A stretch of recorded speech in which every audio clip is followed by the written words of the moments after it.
ሁልጊዜ ቅዱስ ገብርኤል የምስራች ያሰማችሁ።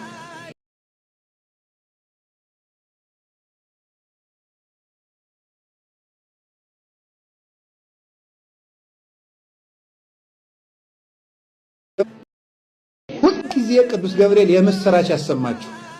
የኢትዮጵያን መከራ በቃ ብሎ ሰላም ያሰማኝ።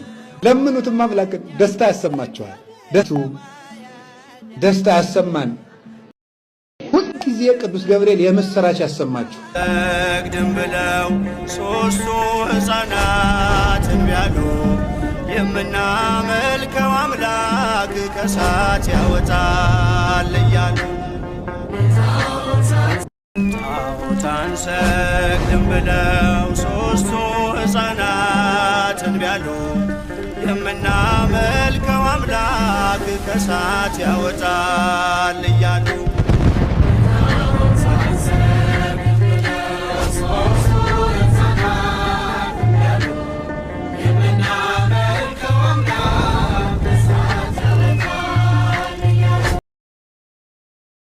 አሜን።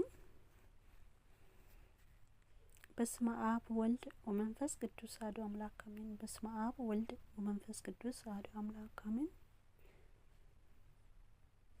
ክርስቶስ ተንሥአ እሙታን በዐቢይ ኃይለ ሥልጣን አሰሮ ለሰይጣን አግዓዞ ለአዳም ሰላም ለዘሰኮነ ፍስሐ ወሰላም። ሰላም ለእናንተ ይሁን። ወደ ቻናሌ ቤተሰቦች እንደምን አላችሁ? ነው ያለው። እግዚአብሔር ይመስገን። እግዚአብሔር ሰላም ከሁላችን ጋር ይሁን። እንኳን አደረሳችሁ አደረሰ። ሊቀ መላእክት አብሳሪው መልአክ ቅዱስ ገብርኤል ወርሃዊ መታሰቢያ ግንቦት 19።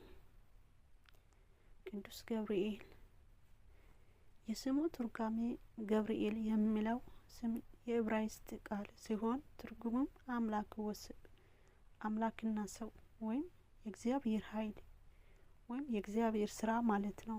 ይህ ስም ቅዱስ ገብርኤል የአምላክ ሰው መሆኑን ምስጢር ሥጋውን አስቀድሞ የሚያበስር መሆኑን ያሳያል። የአብሳሪ የምስራች መልአክ መሆኑን ቅዱስ ገብርኤል ከሌሎች መልአክ የሚለይበት ዋናው ነጥቦች የምስራች መልአክ መሆኑ ነው። ለነቢዩ ዳንኤል ስለ ክርስቶስ መምጫ ዘመን 70 ሱባኤ ነግሮታል። ለዘካርያስ የመጥመቁ ዮሐንስ መወለዱን አብስሯል። ከሁሉም በላይ ደግሞ ለእመቤታችን ለቅድስት ድንግል ማርያም የጌታችን መወለድ አብስሯል።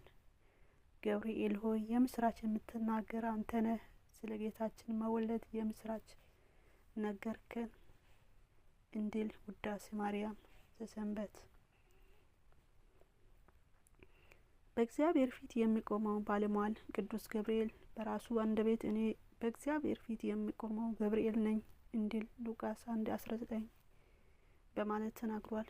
ይህ የሚያሳየው በፈጣሪ ፊት ያለውን ታላቅ ባለሟልነት የቅርብ አገልጋይነት ነው። ሕፃናትንና እናቶችን የሚረዳ መልአክ በቤተ ክርስቲያን ትውፊት ቅዱስ ገብርኤል የሕፃናት ጠባቂ ተደርጎ ይታያል። ሶስቱ ሕፃናት አናንያ፣ አዛርያ፣ ሚሳኤል በናቡከደነጾር እሳት ውስጥ በተጣሉ ጊዜ እሳቱ ወደ ውሃነት ወደ በረዶነት ለውጦ ያዳናቸው እሱ ነው።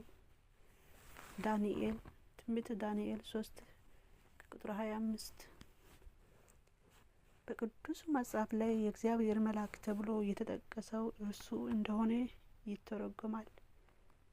በድርሳኑ ላይ የሚጠቅስ ልዩ መገለጫ በድርሳነ ገብርኤል ላይ እንደተጠቀሰው መልአኩ ቅዱስ ገብርኤል የዋህ ፊት ብሩህ ለሰው ልጆች የሚራራ መልአክ ነው።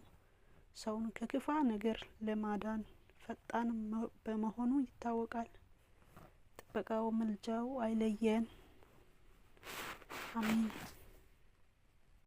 ቀዘ ወላፈን ኃይሉ ቀዘቀዘ ኩራታ አለው ልቤ ባንተ እየታገዘ